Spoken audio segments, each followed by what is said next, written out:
में भारत अमेरिका कृषि समझौता रद्द करने की मांग को लेकर आरा अनुमंडलीय अधिकारी के समक्ष एक दिवसीय धरना आयोजित किया। जब अमेरिका से ही चावल आएंगे, गेहूं आएंगे, दूध आएगा, मक्खन आएगा, सारा चीज अमेरिका के प्रोडक्ट आएंगे और यहाँ बिकेंगे, सस्ते दरों में बिकेंगे, क्योंकि भारत ने अमेरिकी उत्पादों पर 0% टैरिफ लगाया है। और इसका नतीजा यह होगा कि हमारे देश की जो खेती है, जो उद्योग धंधे हैं, जो हमारे खेती है, जो हमारे देश की डेयरी है, सब कुछ कंगो तबाह होगा, सब कुछ बर्बादी के कगार पे होगा, सब कुछ बंद होने का काम होगा। भारत कृषि पर ध्यान देते हैं तो फिर अमेरिका से क्यों आ रहा है? अब यही तो है, प्रधानमंत्री जी ने कौन सा इनके साथ मजबूरी है कि उन्होंने ट्रम्प के सामने घुटना टेक दिया है और कृषि क्षेत्र में उन्होंने समझौता किया है। यह सबसे दुर्भाग्यपूर्ण है और भारत अमेरिका कृषि समझौता को रद्द करने की मांग करते हैं।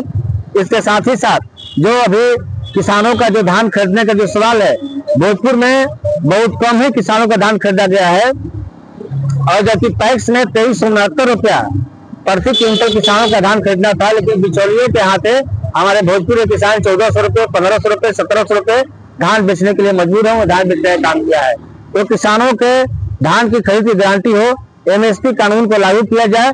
और दूसरी तरफ बिहार में जो अभी बिहार के भूमि राजस्व मंत्री और बिहार सरकार के deputy chief minister Vijay Kumar Sinha ji ने जो भूमि के जो उन्होंने अपना अभी एक नोटिफिकेशन किया है कि जो 30 वर्षों से भी जो सरकारी जमीन में बसा हुआ है उसे अतिक्रमण मनाया जाएगा, यह गलत है।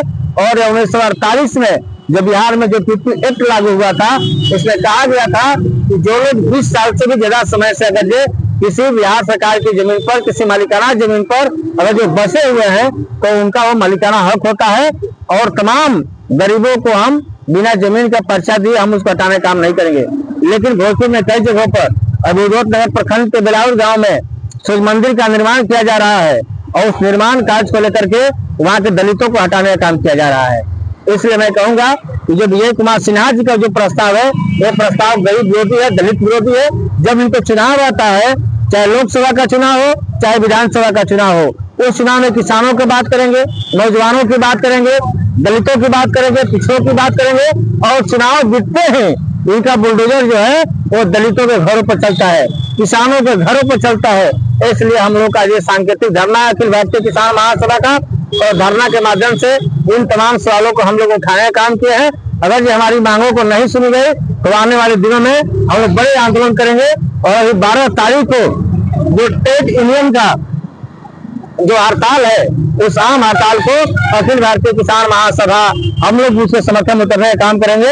और 23 फरवरी को हम लोगों का बिहार विधानसभा के समक्ष यही तमाम सवालों को लेकर किसानों का महाधरना होने जा रहा है।